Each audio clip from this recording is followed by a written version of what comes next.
ज़्यादातर जो ठीक ठाक एक्टर होते हैं, पहला कारण होता है स्क्रिप्ट, कि आपकी स्क्रिप्ट क्या है, क्या कहानी है, किस तरह से वो कहानी लिखी गई है और किस तरह से वो पेश की जा रही है। तो कौन बनाएगा उस कहानी को और कौन प्रोड्यूस करेगा इस कहानी को और कौन डायरेक्ट करेगा। तो ये सबसे पहले क्राइटेरिया होते हैं कि ओके, स्क्रिप्ट पढ़ ली, कहानी बहुत अच्छी है, बहुत खूबसूरत है, अच्छी बात कही जा रही है और बहुत अच्छी तरह से कही जा रही है। डायरेक्ट कौन करेगा? तो फिर जब डायरेक्टर से बात होती है, वो बात समझाते हैं, वो अपने विजन को आपके सामने पेश करते हैं, आप समझते हैं और लगता है नहीं ये बंदा इसे एग्जीक्यूट कर सकेगा। उसके बाद प्रोड्यूस कौन करेगा, क्योंकि उसके विजन को कंप्लीट करने के लिए, सिनेमा स्क्रीन तक लाने के लिए एक प्रोड्यूसर चाहिए जो सही तरीके से उसे फंड करे और उसे इंफ्रास्ट्रक्चर दे जो उसको सपोर्ट करे। तो ये सब चीज़ें जब हम देखते हैं और जो देखी मैंने, तो मुझे लगा एक बहुत अच्छी टीम इकट्ठा हुई है, टेक्नीशियंस, आर्टिस्ट की, और एक बहुत अच्छी फिल्म इसके जरिए बन सकती है। ये कोई गलतफहमी नहीं हुई थी, क्योंकि जब देखा बाद में मैंने फिल्म जब कंप्लीट हुई तो बहुत ही प्यारी फिल्म बनी है, बहुत अच्छी बात कही है इस फिल्म में और एक मैसेज ऐसा दिया है जो आज के ज़माने में जो आजकल जो चल रहा है, जो नफरत के बीज बोए जा रहे हैं, जो अजीब से तनाव एक दूसरे के बीच झगड़े लोग करा रहे हैं, इसके बीच में एक it's like a breath of fresh है कि नहीं यार, एक बात कही जा रही है जो हकीकत है, जो समझ में भी आती है और आज का यूथ खास तौर से तो बोलेगा नहीं यार सही बात तो सही है। ये कुछ ज़बरदस्ती कुछ बातें एक दूसरे पर थोपी जा रही and at the end of it war छोड़ना है। So that's the message. मैं ये नॉर्मली इम्प्रोवाइज तो मैं करता हूँ, लेकिन ये स्क्रिप्ट इतनी अच्छी लिखी गई थी कि इसमें बहुत कम जगह थी इम्प्रोवाइज करने की, क्योंकि बहुत कट टू कट टाइमिंग के हिसाब से ये सीन इतने मिनट, ये सीन इतने मिनट, तो उसके बीच में उस दायरे में हमको खेलना था। इम्प्रोवाइज तो किया बिकॉज डायरेक्टर ने हमको ये छूट दी कि अगर एक्टर बोल रहा है कुछ आ रहा है उसके इम्प्रोवाइजेशन में, तो कुछ जगहों में किया हम, लेकिन स्क्रिप्ट इतनी अच्छी लिखी गई थी कि इम्प्रोवाइजेशन हुआ बट कम हुआ, बट जो हुआ वो अच्छा हुआ। बहुत खूबसूरत, बहुत प्यारी लगी। खूबसूरत जर्नलिस्ट होती हैं बट बहुत ज़्यादा खूबसूरत हो तो और अच्छा लगता है। सोहा जो है बहुत इंटेलिजेंट, खूबसूरत है लेकिन बहुत इंटेलिजेंट है। मेरे लिए उनका एक सेंस ऑफ ह्यूमर बहुत अच्छा है और वो बहुत ही एक सोचने वाली, इंटेलिजेंट, वर्ल्ड वेरी कि दुनिया में क्या हो रहा है, पॉलिटिकली, सोशली बहुत अवेयर हैं। तो मुझे ये बात उनकी बहुत अच्छी लगती है। बहुत पढ़ी लिखी, आई थिंक हमारी फिल्म इंडस्ट्री में सबसे ज़्यादा टेक्निकली पढ़ी लिखी वही है। एज एन एक्टर आपको ये समझना है कि जो आपके पास आता है, चाहे वो न्यू कमर हो या वेटरन हो, आपको उतनी ही इज्जत करनी है बिकॉज वो आपका डायरेक्टर है और आप उसके एक्टर हैं, ही इज़ द कैप्टन।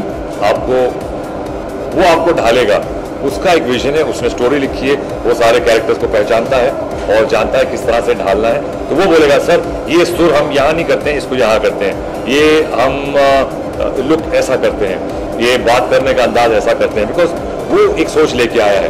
मैं एक हद तक कंट्रीब्यूट कर सकता हूँ एज एन एक्टर के ऐसा कर लें, ये एक्सेंट कर लें, ये मैं मुझे ऐसे रख लूँ, मैं इस तरह से चलूँ या बोलूँ। तो ये इंटरेक्शन जब एक्टर और डायरेक्टर के बीच होता है तभी एक कैरेक्टर उभर के आता है। एंड इस फिल्म में बहुत अच्छा इंटरेक्शन हुआ और बहुत अच्छी तरह एक किरदार बन के आया जो कैप्टन कुरैशी, मेरा जो कैरेक्टर है कैप्टन कुरैशी, पाकिस्तान की आर्मी का कैप्टन। नॉर्मली दूसरी फिल्मों में ये बताया कि वो दुश्मन देश और वो टेररिस्ट और वगैरह, इस फिल्म में हमने वो बात पे बिल्कुल अंडरलाइन उसको नहीं किया है और दोनों तरफ की हमने मजबूरियाँ, ख्वाहिशें, अरमान, जो सोल्जर होता है चाहे वो इस तरफ हो या उस तरफ हो, वो सब सेम ही होते हैं। उसकी ज़िंदगी वैसी ही होती है, उसके अरमान भी वही होते हैं और वो हम कभी नहीं चाहता कि वॉर हो, उसकी फैमिलीज होती हैं। तो इसको मद्देनजर रखते हुए इसको पिरोया है। एक कहानी का मेन जूस ये है कि वो एक सोल्जर क्या चाहता है और जो कॉमन मैन है और जो यूथ है इस कंट्री का और दोनों कंट्रीज़ के, वो क्या चाहते हैं और मीडिया किस तरह से शामिल होता है और सोशल मीडिया किस तरह से शामिल होता है और उसके ज़रिए किस तरह से हम सोच को बदल सकते हैं। सो दैट बहुत खूबसूरती से इन चीज़ों को पिरोया गया है इसके।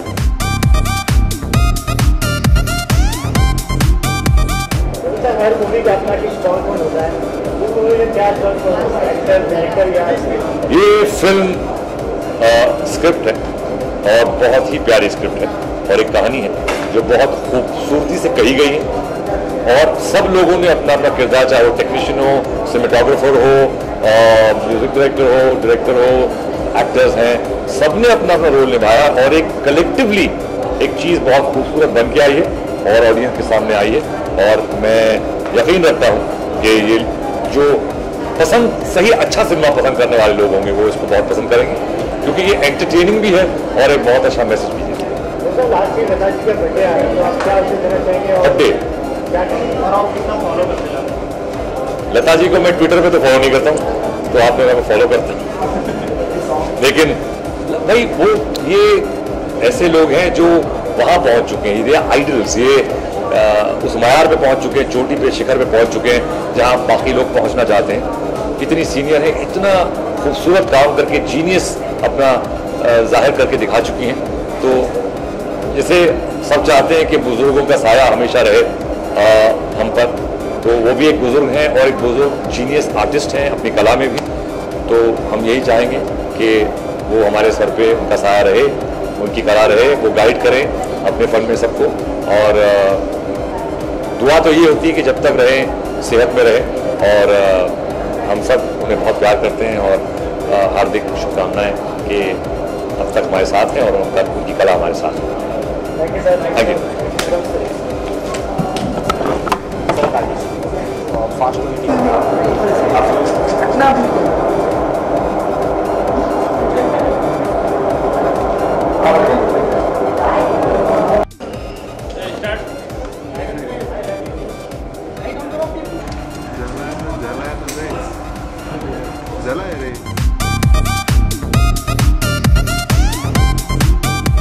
और कॉमेडी एक ऐसी जॉनर जो आज तक इंडियन सिनेमा में अटेम्प्ट नहीं हुई है। ये उसकी एक यूनिक पॉइंट तो है ही है, यूनिक सेलिंग पॉइंट है ही है, बट उसके अलावा the fact that this script is a wonderful script जो फराज हैदर ने मुझे आज से कुछ 8-9 महीने पहले सुनाई थी, और जब मैंने कहानी सुनी थी 2 घंटे की नरेशन में, उसके बाद मुझे 1 मिनट नहीं लगा ये तय करने में कि मुझे इस फिल्म का हिस्सा बनना है।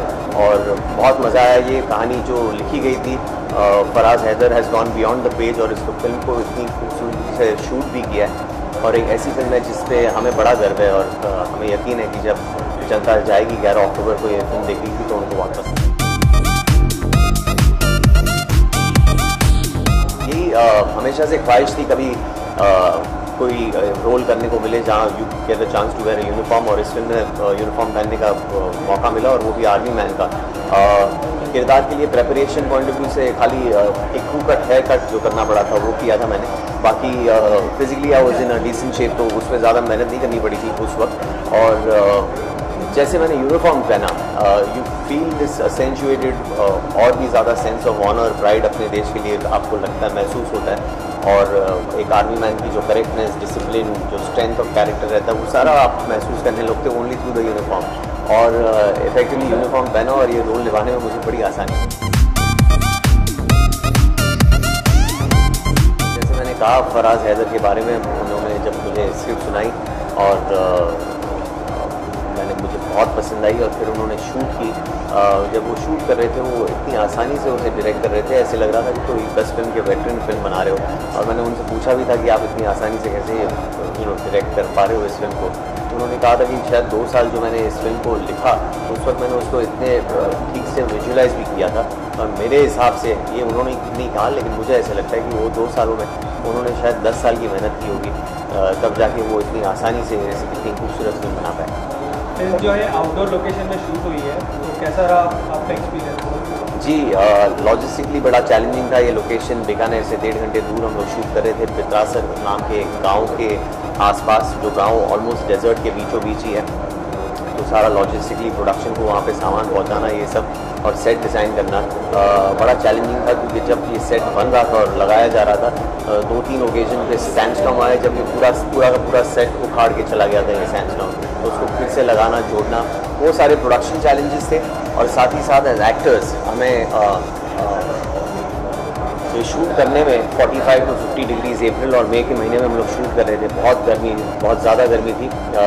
दोपहर को 1 से 4 के बीच में कुछ हवा चलती, कभी कुछ आराम मिलता था गर्मी से, वो भी अप्रैल के महीने में। मई में ऐसा नहीं हुआ था। और रात के वक्त अचानक टेम्परेचर 20-30 डिग्री से गिर जाता था और हमें बॉनफायर लगाना पड़ता था, कंबल ओढ़नी पड़ती थी। तो डेजर्ट में मैं कभी इतने लंबे अरसे के लिए रहा नहीं हूँ, डेजर्ट के बीचों बीच, और इस क्लाइमेट से वाकिफ़ नहीं था, लेकिन शुक्र है कोई बीमार नहीं पड़ा और ठीक से काम कर पाया।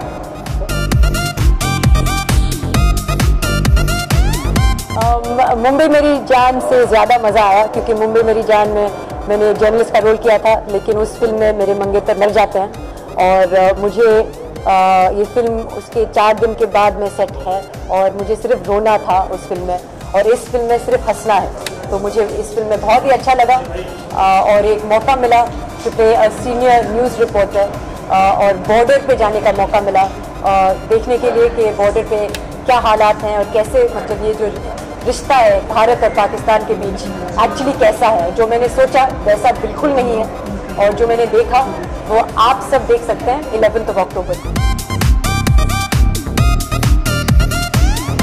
जैसे आपने कहा LOC टाइप की फिल्म्स, बॉर्डर टाइप की फिल्म्स बन चुकी हैं, और एक बहुत ही यूनिक कॉन्सेप्ट है एक वॉर सब्जेक्ट को लेकर एक कॉमेडी फिल्म बनाना, जो एक्चुअली कॉमेडी नहीं सैटायर है, क्योंकि इस फिल्म में हम आपको सच्चाई दिखा रहे हैं, लेकिन एक ह्यूमरस वे में, जहाँ पे आप हंसेंगे भी और सोचेंगे भी।